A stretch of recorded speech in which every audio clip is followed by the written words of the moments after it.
Good evening, everyone, and welcome to another Ramble of the Week. And as you can judge from the title of this, it is about MOT exemption for classic cars. Oh, yes, that brilliant piece of legislation brought in by the government that nobody really asked for, did they?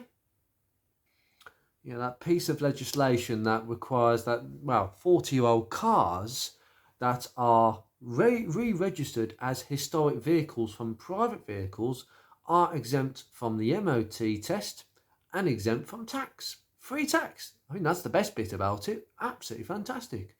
But the MOT aspect of that, no. This is a subject that I have got very strong opinions about. I think most people who I speak to in the classic car world or in the car world very much are against that idea. But let's look at the pros and cons of this. Why was it brought in? Well, there are many good reasons why that MOT exemption came about in the first place and why it is actually quite relevant to some of the problems that we are facing in the classic car world, namely experience and knowledge and skills. These are all being lost as the previous generations move on and the younger generations filter through with these cars and are the ones to be the custodians of some of these future cars. But with that, in terms of not just the owners, but also the infrastructure in terms of garages, mechanics, professionals who have maybe worked on these cars in the past when they were apprentices in the dealers and now have moved on to either main franchise dealers or independent garages. And these, or specialists, classic car specialists, whether it's carburetors, engine rebuilds, gearbox rebuilds, it's a big problem in the classic car world. The skill shortage is very, very plain to see now, especially in the last 10 years. And the main drive of why I started to learn myself, because it just isn't sustainable for someone to enjoy a classic car and not be skilled enough to look after one. And that is also a point that I'm going to come to later. But the problem that MOT testers relatively complained about before the exemption came into place was they lacked the experience and knowledge to test such cars.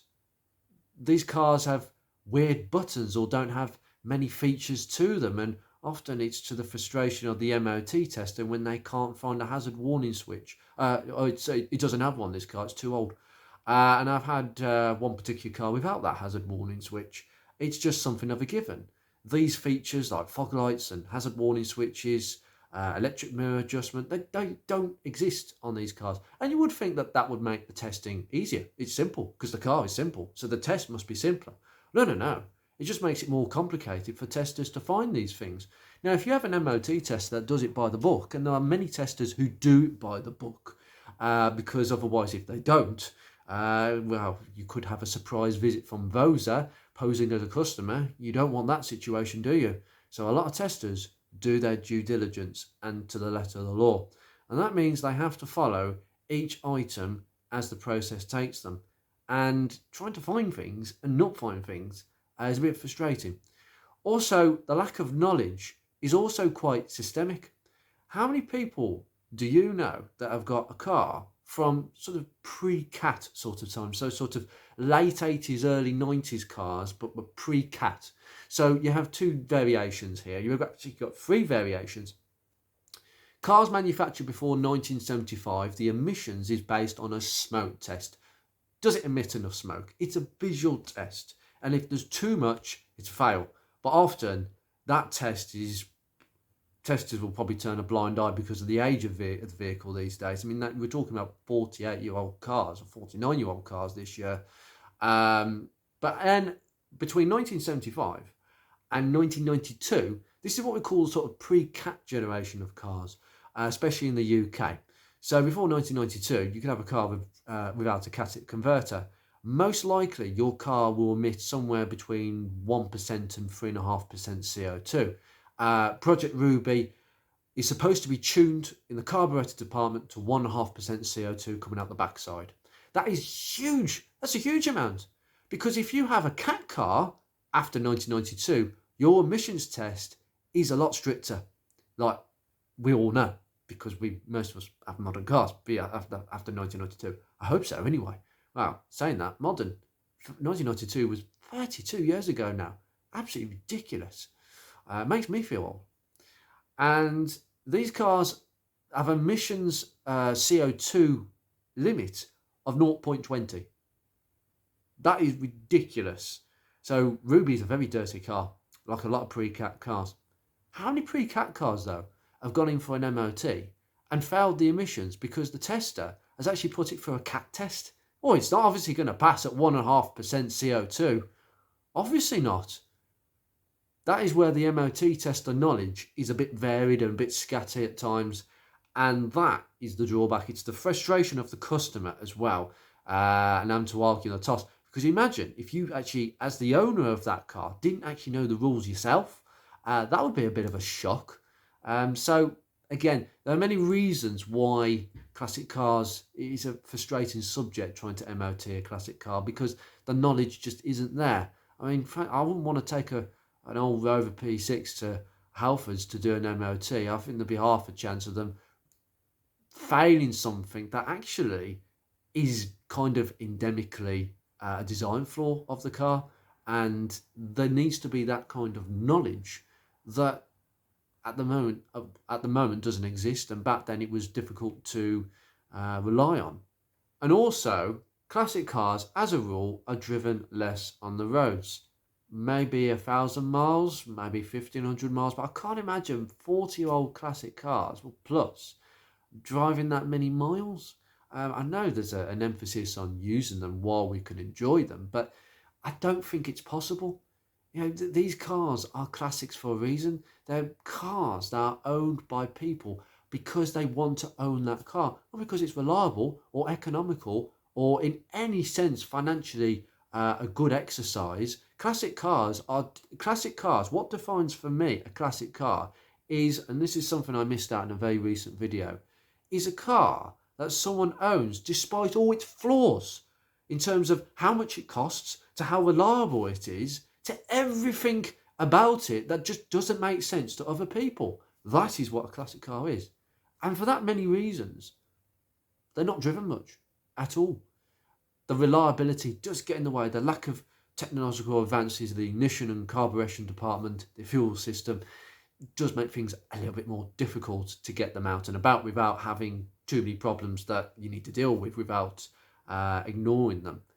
The second thing is, classic car owners, as a rule, tend to look after their cars a lot better because their cars are worth more money. And if they're worth more, therefore people must be looking after them a lot more. And I think that is utterly wrong for about, I'd say, a third of cases. I think most people who own a car are over 40 years of age understand its importance. They are probably a custodian. They do see themselves as a custodian, not an owner.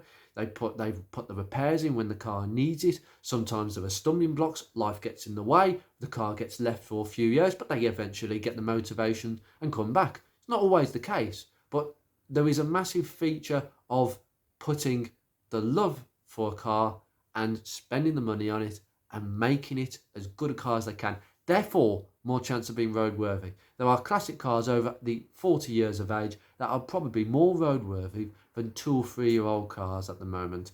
And that is great logic for MOT exemption.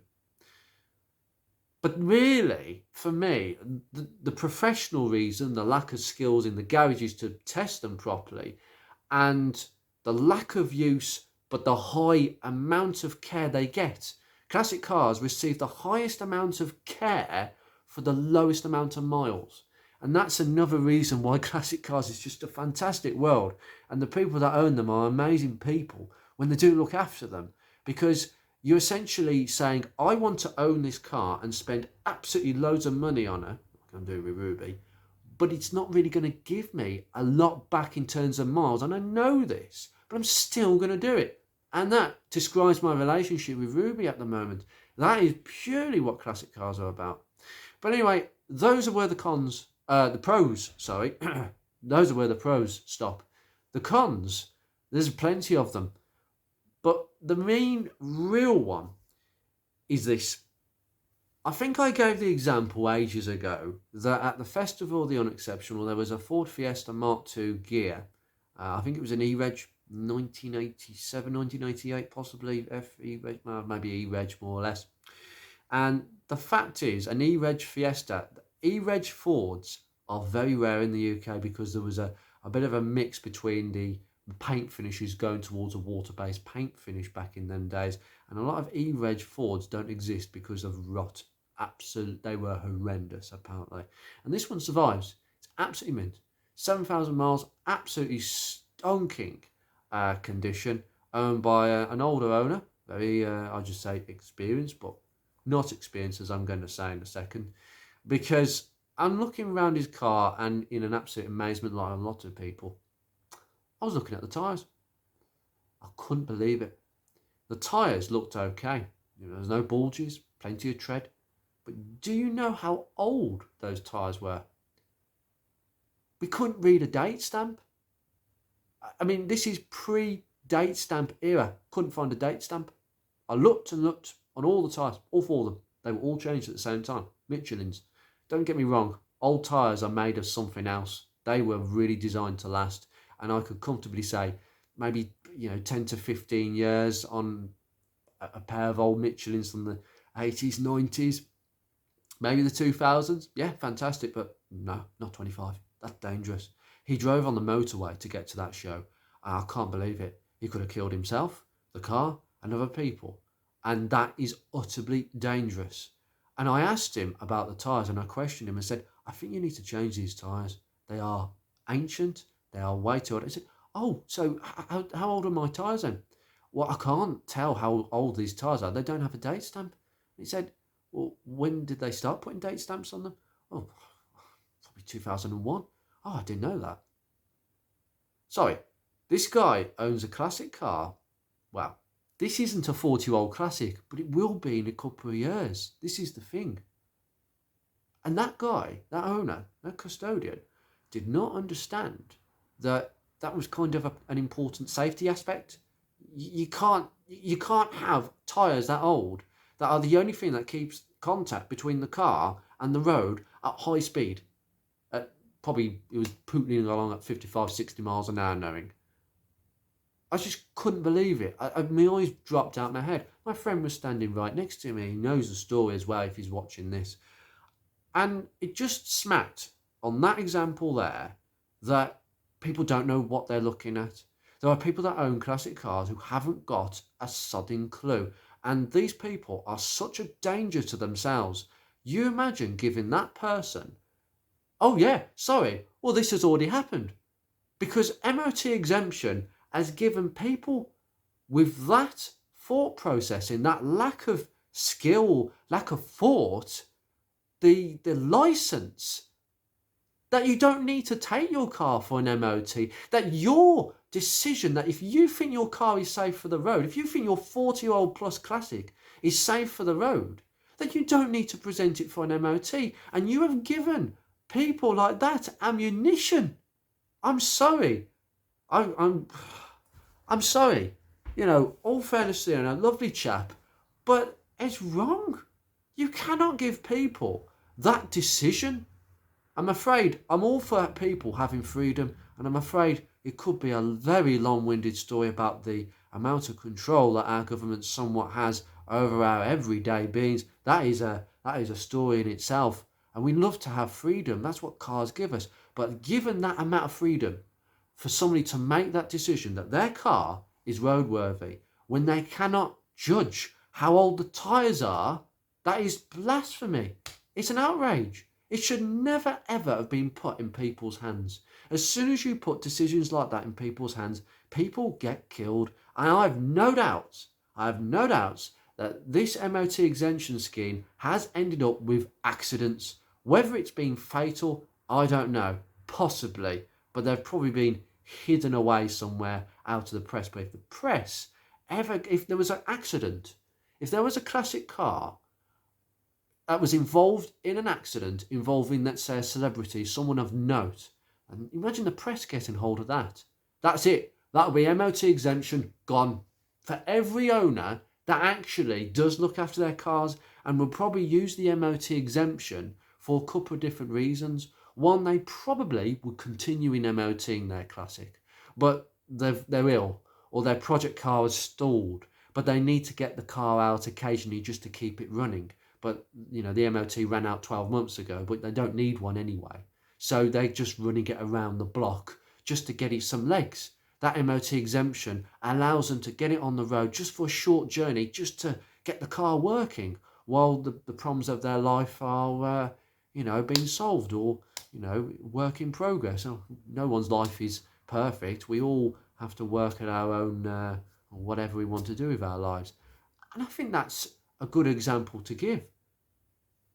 By giving people the license to say that, no, you don't need to do this anymore. Oh, fantastic, and you can just drop all the tools. I think there are some seriously bad cars out there that should not be on the road. The other YouTubers have done this. They've put classics that should never be on the road and would never pass an MOT because they are so damn rotten. And I think that is seriously dangerous. I don't want to go into this health and safety conscious world, but it is about people's lives. And I think that is what about road safety is. MOT exemption has just not helped that. The other thing with MOT exemptions is a bit of a, not a pro, not a con, but a consequence. Insurance companies, as far as I'm aware, well, no matter if it's a classic car or a new car, whatever it is, insurance companies will insist if your car is not roadworthy, it is not insured. It's as simple as that. Now that really opens a bit of a can of worms with classic cars because insurance companies are aware that classic cars over 40 don't need an MOT. But where does that put you if you have an accident? I'm sure, if you've taken insurance out, your car's MOT exempt and you're out on the road, I'm sure you are insured. But what happens if you have an accident? If you hit someone or you crash your car into somebody else or someone is injured, someone's car is injured, or I'm talking about cars as they're real things, cars are injured. People injured. What happens then in that situation? Are the insurance company going to go, yeah, we'll give you a full payout? Well, that never happens anyway. You have to fight for it. But the point is, are the insurance companies not going to check that you have or haven't got an MOT on the car? Are they going to say, well, yeah, your car's not got an MOT on it because it doesn't need it. Yeah, okay, we'll give the claim through. No one's going to do that. If they see, the moment they see you haven't got an MOT certificate, well, you are absolutely in trouble. You are seriously in trouble. You won't be able to claim, you'll be in trouble. You are not protected, you'll be uninsured.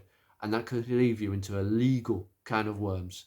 That is why, classic or not classic, 40 or not over 40, deal or no deal, you need to get that MOT sorted. If you have a car over 40 and you haven't bothered to do it, that is a serious warning, that is.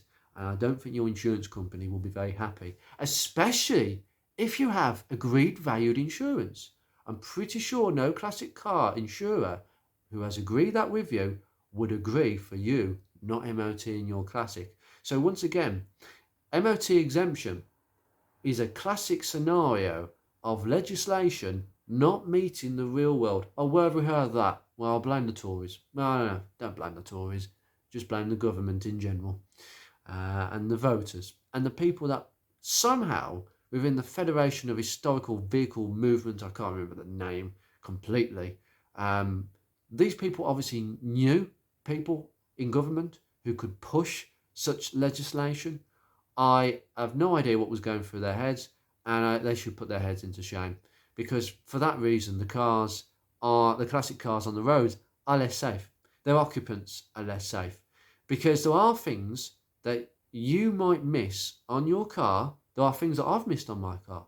I mean, you imagine my Focus Mark 1. Even a few years ago, I think I knew the car pretty well. I certainly do now. But back then, I got a shock of my life when I took it in for the MOT and the MOT tester said, you failed. It's failed completely.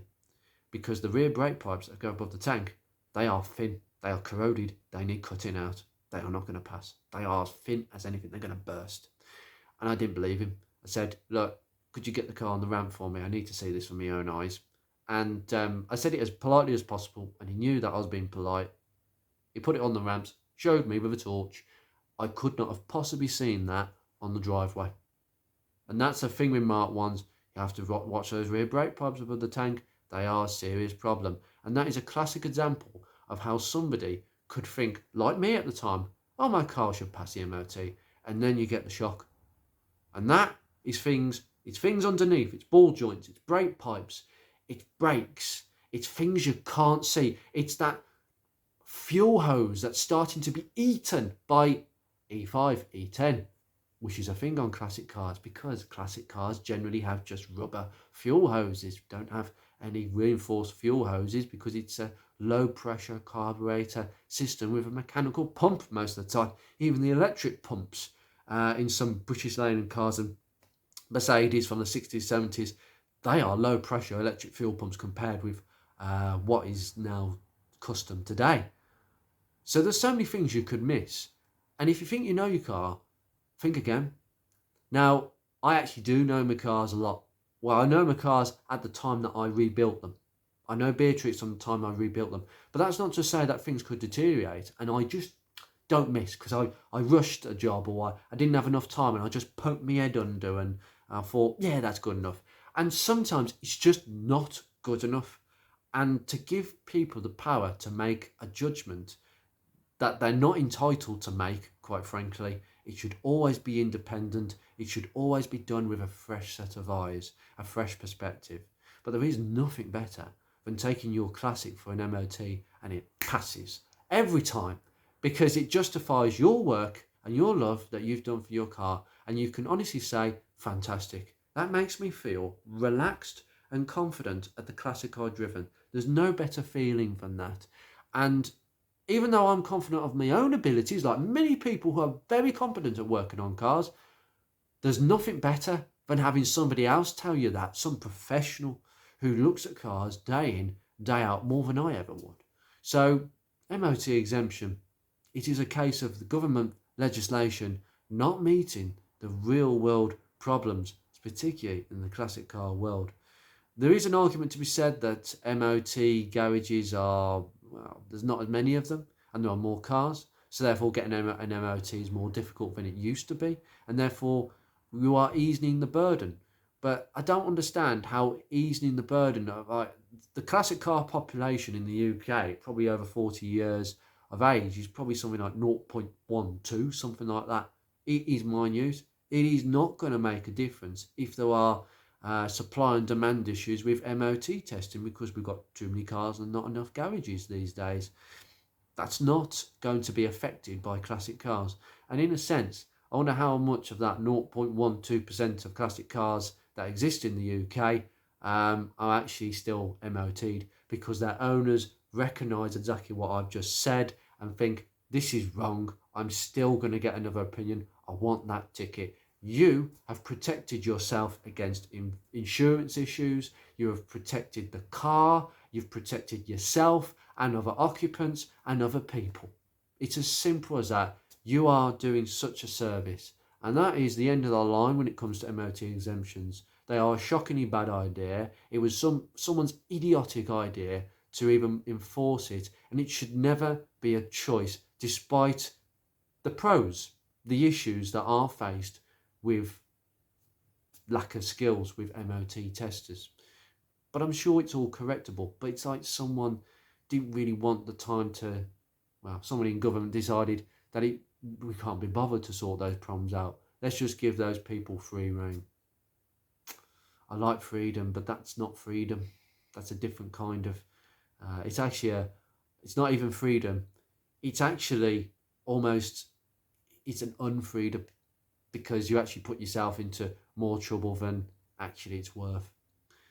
I'm going to leave you here with that thought. Put your thoughts in the comments below. You might have another pro or con to MOT exemption. You might disagree with what I've said. Please put it in the comments. That's quite an interesting thought because most people generally have said what I've just said, but you might have an idea, a different idea to me. Anyway, I'll leave you be. You take care. Have a good evening.